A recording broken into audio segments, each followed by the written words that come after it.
Hey, shalom, shalom. Before I get this lesson started, I want to give all praises and glory to Yahweh, Bahashem Yahushai, Bahashem Rakakodash, and double honors to the elders and the apostles of the great millstone of whom I learned from. This is your brother Adah. I want you guys to see this hotel room right here. Can you see the number? See that number? 144? 144, right? It's the corner room. Yahweh Shai is the corner, the elect stone that has been put in Mount Zion. There's a hotel room over here in Billerica. This place has very dark memories for me. No bullshit. Just extremely dark memories. And now that I've come into the truth, I understand a wicked woman is given to the portion of a wicked man. A woman shall compass a man. How long will you go about, oh backsliding daughter? The men of Israel are likened unto a comely woman, and the major transgression of the Hebrew Israelites is and was idolatry, which for us it's adultery. It's committing adultery against your husband, because Israel, Zion, is likened unto the wife of Yahweh B'Hashem Yahushai. I've been in Georgia now about, I'm gonna say 11, 12 years, and the first 4.5 years of my existence in Georgia was all transgression. It was just, I came out here with one of the brothers in the camp. We were making money. I was living a very crazy, I'm gonna turn this around. I don't know how this is gonna go. Let me see, yeah. Salakia from my truck, it's my office, it's where I work, pretty much. And this is clean. Sorry.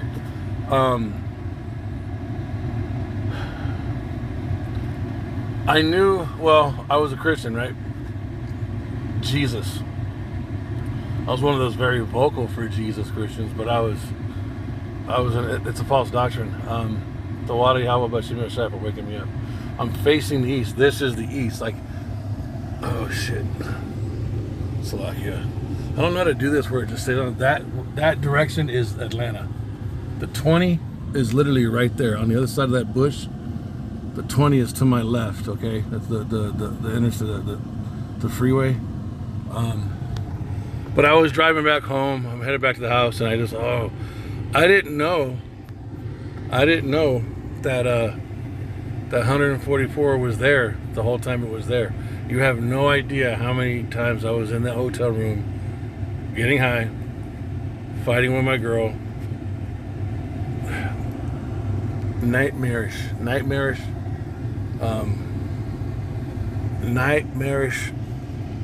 fucking memories. Didn't know that corner room had 144. And for those of us that are in this truth, I keep turning it because I don't know when the camera's gonna turn off. I keep every time we see 144 now, we post it, we give praise to Yahweh B'Shem Yahushai, because the 12,000 that are chosen from each tribe comes up to 144. It's a ruling number. It's a number of ultimate authority, governmental rulership on the planet Earth that's going to be established by Yahweh Shai, this truth, and Hebrew Israelites, and Hebrew Israelites only. No other race is going to be involved in this. It's Mount Zion. Salakia, they keep turning it. Well, after I got set free from my past and that girl, and I'm telling you, the situation with that female was very, very intensified, man. It was like Hosea. I had a girl in my life that was cheating on me hyperbolically, and I was holding on to her, which was crazy. I had the spirit that wouldn't let go of her, and the longer and stronger I held on to her, the more she did that. It was a nightmare. come to find out, it was a scourge, bro. That was ordained for me to go through.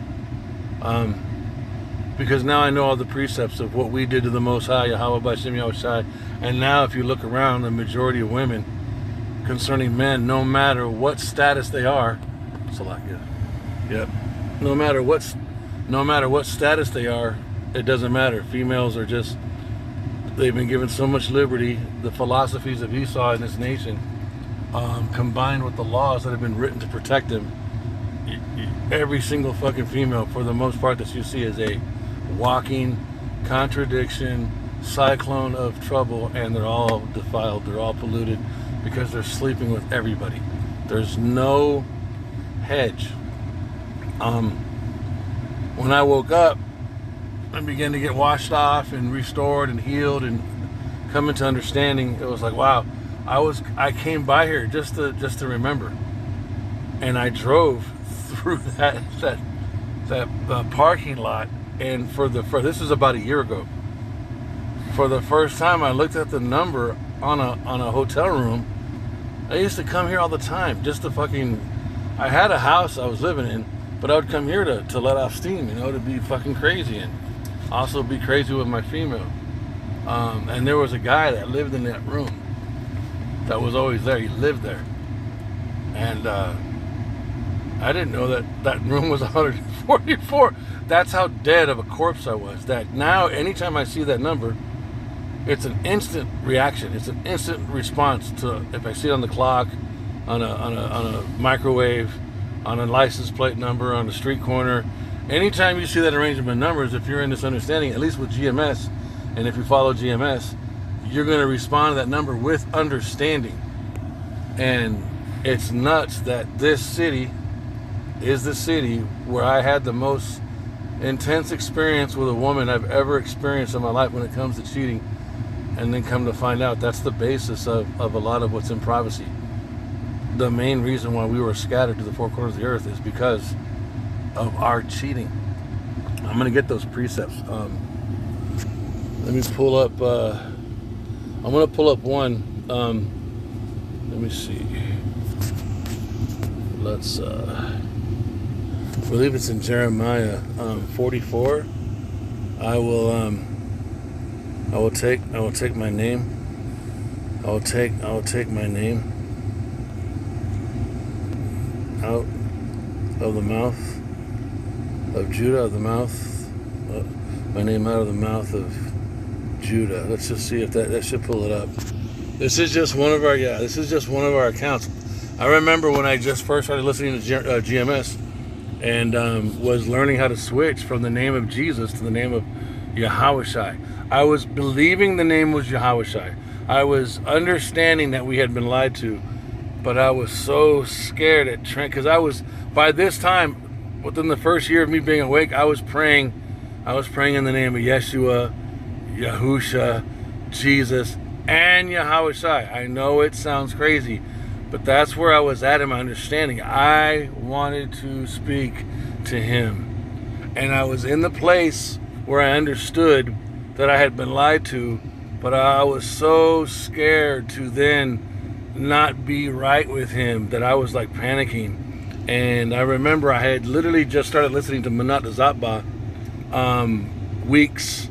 I'm talking weeks on YouTube. He was the first guy from GMS, and from that point on I began to get right, and I was led by the Spirit. I was just reading, right? When he was going in about the name and other guys were talking about the importance of the name, and I read, if you read the whole chapter, you got to read the whole chapter. I don't want to do that for the sake of time, but if you read the whole chapter, this is an incident where Jeremiah is asking us, and this is the Southern Kingdom, but this applies to all 12 tribes. This applies to the Latinos and the Native Americans also.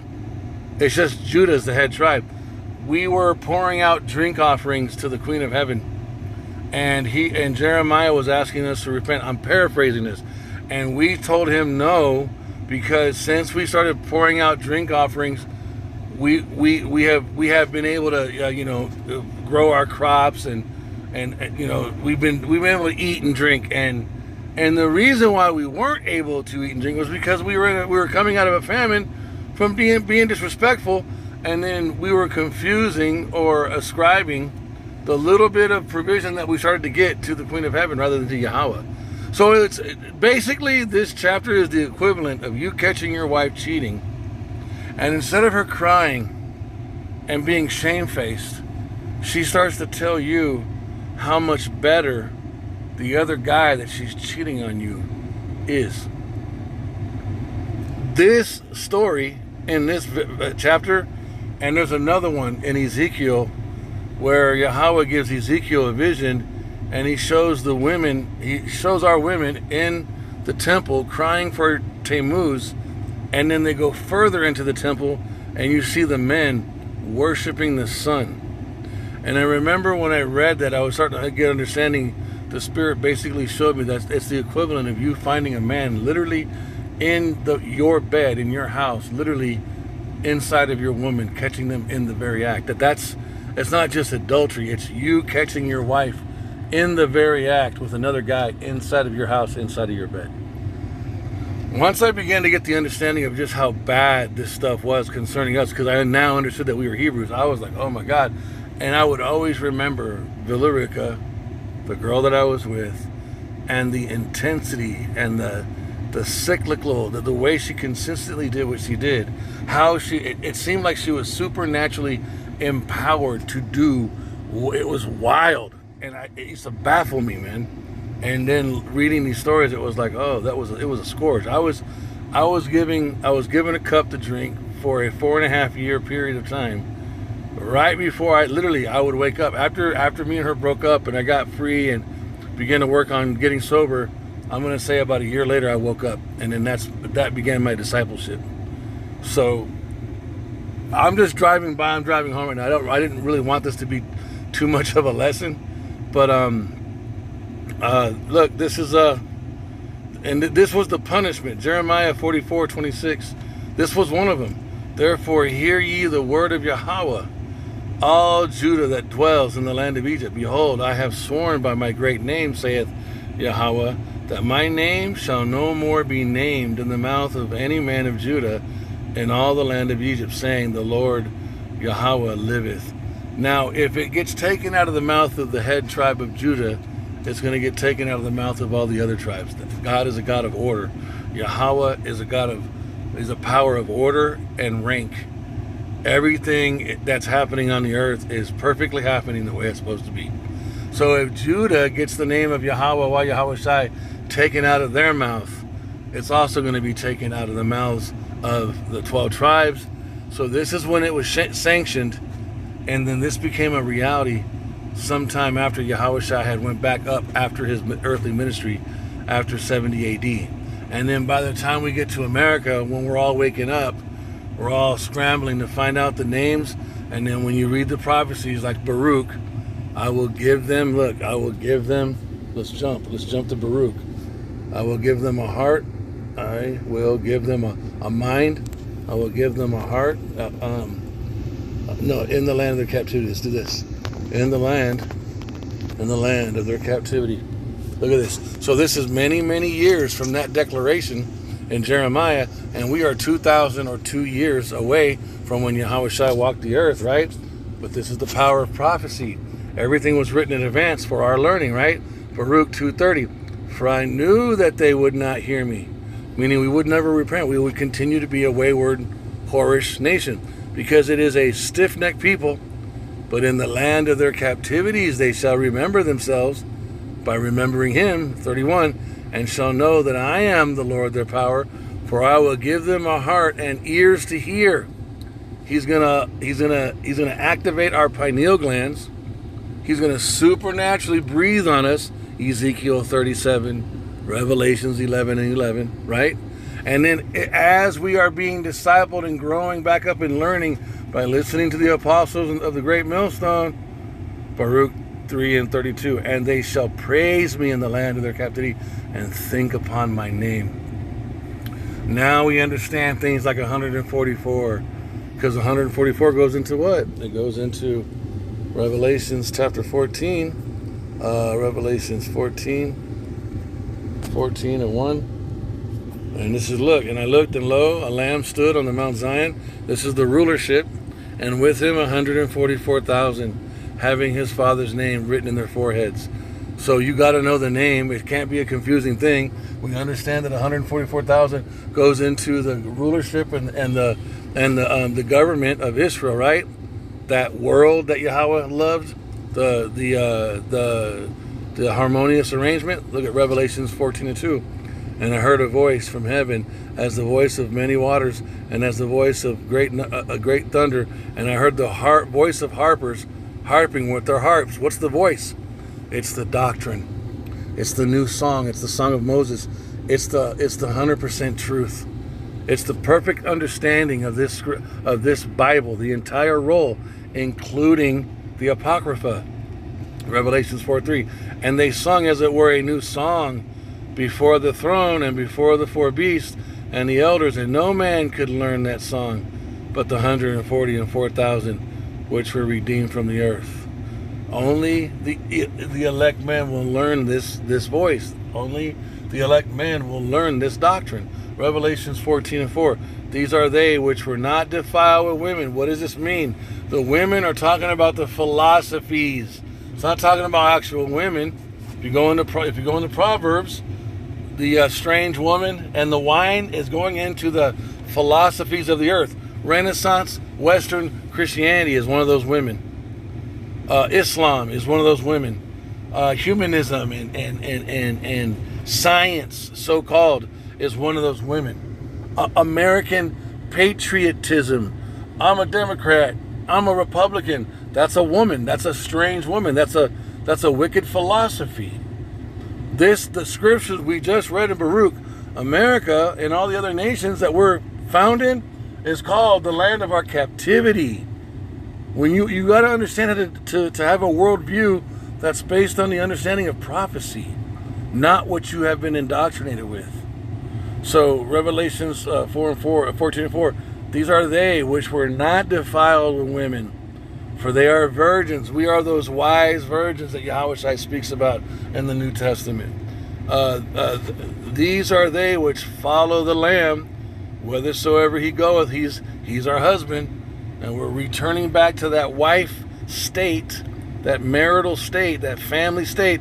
These are redeemed from among men, being the first fruits unto the Most High and to the Lamb.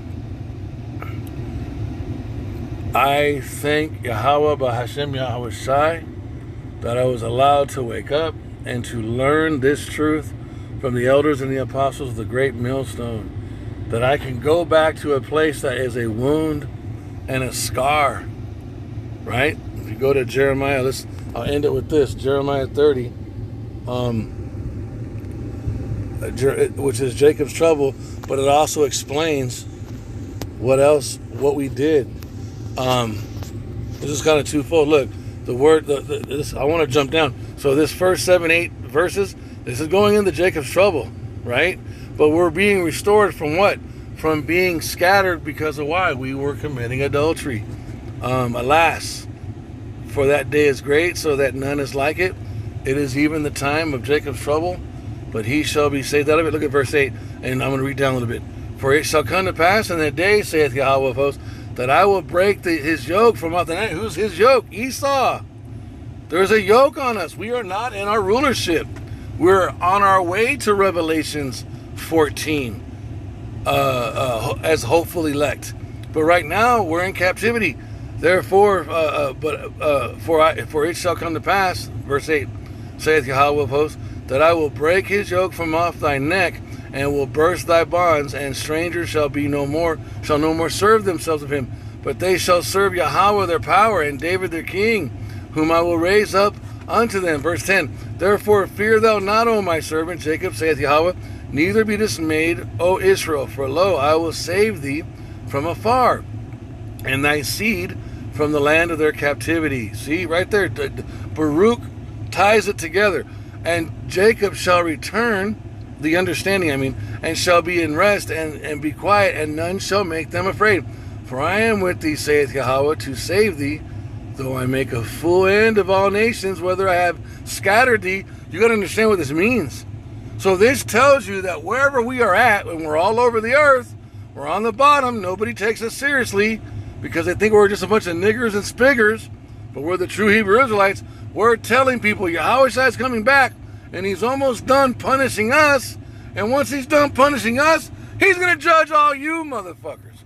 And because the so-called white man hasn't said this, nobody believes it. It's fucking hilarious. For I am with thee, says Yahweh, to save thee, though I make a full end of all nations, whether I have scattered thee.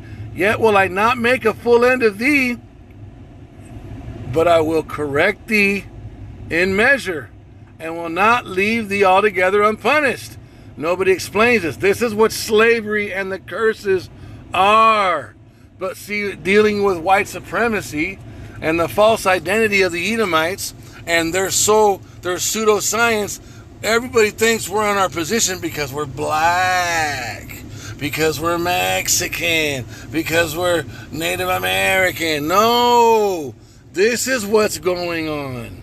The Most High is judging us based on the covenant written in the scriptures. We are under the curses right now. Verse 12. For thus saith Yahweh, look at this, thy bruise is incurable, and thy wound is grievous. 13. There is none to plead thy cause, that thou mayest be bound up, that thou hast no healing medicines. Verse 14, all thy lovers have forgotten thee. And that goes into what you see men dealing with today on a social level with women, but nationally, government-wise, on so many levels, all the things that we trusted in, Christianity has failed us, Black Americanism has failed us, Islam has failed us, making a covenant with death and being boule and Freemasonic. Look at Michael Jackson, Prince. Those guys were all in. They were all in the covenant of death. They understood on the left-hand side. They were illuminated, you guys. Those were illuminated jakes that were very gifted because they were Israelites. But they did bow down on the left-hand side, and look how they ended up. Their lovers forsook them. Those gods cannot save us. White Jesus cannot save us. Voting Democrat, Republican cannot save us. Hollywood and hip-hop and that whole culture of the left-handed Satanism that's involved in all that shit for those jakes to become millionaires and be famous on TV, it hasn't saved our people, you guys.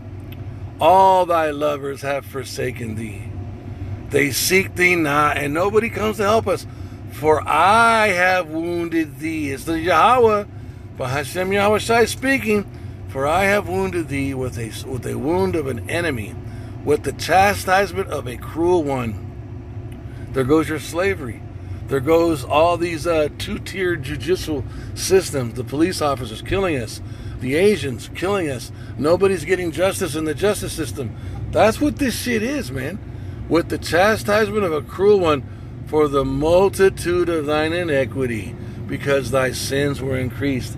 This is why I met that girl. I met that girl for her to do what she did for as long as she did, for me to go through that fucking... Bro, if I wouldn't have woke up in this truth, I would be mentally fucking scarred. Like in a really bad way from that situation. With the understanding of the scriptures and then the self-reflection of what we did to Yahweh Bahashem Yahweh Shai, it doesn't take away what she did. It doesn't take away what Esau, Edom has done. Because the Most High says he's going to judge. I think if you go to, is it Jeremiah 25? Yeah, let's go back. Jump back. I believe it's he makes. So though let me see if I can find it. Behold, I will send. Hold on. Let me see. Hold on.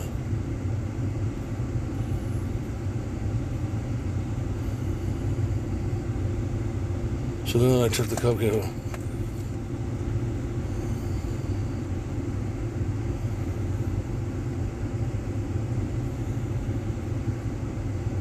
I'm right, and it shall, let me look at verse 12. And it shall come to pass, when 70 years are accomplished, that I will punish the king of Babylon and the nations, saith Yahweh, for their iniquity, and the land of the Chaldeans, and I will make it perpetual desolations. And I will bring upon that land all my words which I have pronounced against it, even all that is written in this book which Jeremiah hath prophesied against all these nations. For many nations and great kings shall serve themselves of them. Meaning, when we get scattered to the four corners of the earth, everybody's going to have their way with us. Everyone's going to be ruling over us. But then once it's done, once we're done getting our asses kicked because of what we did to Yahweh, he's then going to turn the cup. He's going to turn the tables, and everybody else is going to have to drink the cup. Okay, and I will recompense them according to their deeds and according to the works of their own hands. For thus saith Yahweh, the power of Israel, unto thee, take the wine cup of this fury at my hand, and cause all the nations to whom I send thee to drink it. And that's what we are at the beginning stages of now. And they shall drink and be moved and be mad because of the sword that I will send among them. Then took I the cup of Yahweh's hand and made all the nations to drink unto whom Yahweh had sent me. And then the whole book explains this in more detail. But I wanted to say this. I was driving by this place. I was like, you know what? Let me drive by. Let me get that number off that door recorded on this lesson and confess and testify. I used to hang out here. This is one of the hotel rooms I used to frequent around here for 3.5 years straight, just doing drugs with this girl. I had money. It was just the way I was choosing to live at this time. And this chick was fucking handing my ass to me. It was bad, you guys. It's embarrassing too. But it was supernatural. It was literally a judgment. It was a scourge. Because about a year after, once me and her separated, I was in Yahweh Shai sent me, but I didn't know it was him yet. He was already working. I was living in this big house in Kennesaw, getting sober, me and getting my life in order. And then about a year of that, of me getting it ready and getting in order. I was all going to church, Christianity. I woke up. Yahweh Shai woke me up. And then it was this major transition where I was beginning to question everything at church. I was starting to fight with my mom about it. It was like, but I couldn't let go of this truth. But I didn't have access to GMS yet. So I was listening to everybody. I remember telling my buddy, one of my best friends, who is now in the Atlanta camp. Y'all that know him. I'm not going to say his name out loud in the lesson, but you guys know who he is.